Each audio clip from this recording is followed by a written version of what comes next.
Welcome to Theo Explains. I'm going to explain Voltron, the new Netflix series, so let's get started.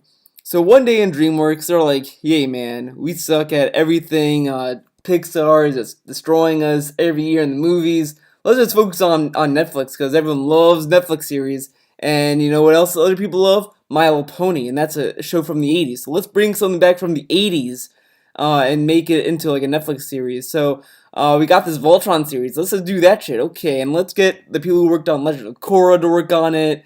Let's get Studio Mir behind this, the animation studio. Let's do all that shit. So that's pretty much how it started. So let's get into the show itself. Voltron. Okay, so there's like 8 characters or so. Let's talk about the characters. There's Ken the Eagle, June the Swan, Joe the Condor, Ken, Hunk, Princess Allura, Alfred, and Zinniac. These are the main characters of the show. Like obviously the first like 7 characters I listed off are the good guys, and Zinniac is like the main antagonist of the show. So what's the story? What's the premise of Voltron? Well, it's very easy, my friends. See, those 5 people I mentioned earlier, the 5 Ken the Eagle, June the Swan, Joe the Condor, those people, yeah, they find these lions and they're like, yo man, we're on planet Earth and we find these lions. Fuck it, let's go in and pilot them. And they pilot it because they're like, hey, why not? Let's not question it.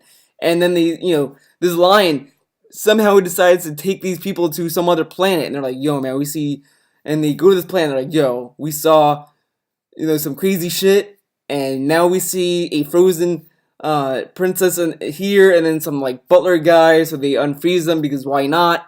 And they're like, yo, we've been frozen for 10,000 years. Oh shit, son, we gotta, fight some bad guys, and you have the lions? Okay, time for you to fight the lions. And they're like, yo, man, we're gonna totally defend this princess? Yeah, we're gonna defend this princess. All the humans there are like, yo, let's just protect this princess. No questions asked. They don't question how long, what she's telling is the truth. They just assume that, oh yeah, she has to be asleep for 10,000 years. No way this is a setup or anything. No way that she would lie. And they decide to defend her and all this stuff. I mean, there's really they don't really question anything. They just kind of go with it because why not? I mean, that's what you do, right? If you see this random person that's claimed that she's been asleep for 10,000 years, yeah, you totally believe that. And you would want to protect that. You would obviously want to defend her for no reason other than she says that she needs to be defended.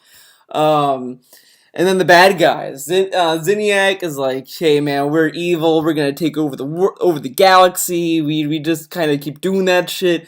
We just hate things. We hate life. We find life to be silly. That's basically all their motivation. They have no ideology. There's really nothing other than they just hate things. That's pretty much what they do.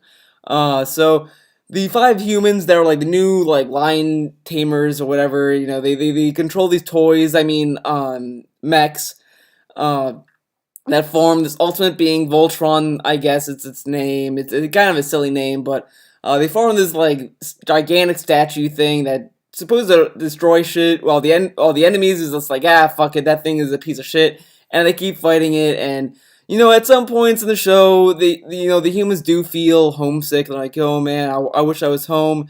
And then Alfred and Princess Allura kind of tell them, shut up, and now you work for us, and they go with it. They just kind of agree with the fate that they're forced to fight alongside and defend this whole planet that they've never been to before, and all this kind of shit. They don't question anything. They just kind of like, oh, okay, we'll definitely defend that. So they defend that shit, and that's basically the show. The ending, the last episode. Okay, I'll tell you. This is a little bit of a spoiler territory. So if you don't want to get spoiled, come back to this after you watch it. But what happens is that the lions fight Zinniac for once and for all, because you gotta save the princess, because the princess thought the entire series this kind of does nothing. She kind of chills and is like, oh man, I need to be protected. And then sometimes she does do shit, but most of that shit is just her saying, we can fight, we love each other, we love things, yeah, we can fight, and just does that little typical shit. And then the one time she actually does shit, she gets kidnapped, all that shit. So they try to rescue her. Obviously, I mean that, okay, they have to rescue her. Once they rescue her, she, they book it out of there. They get all the lions back, and Zinniac's like, "Oh shit, son!"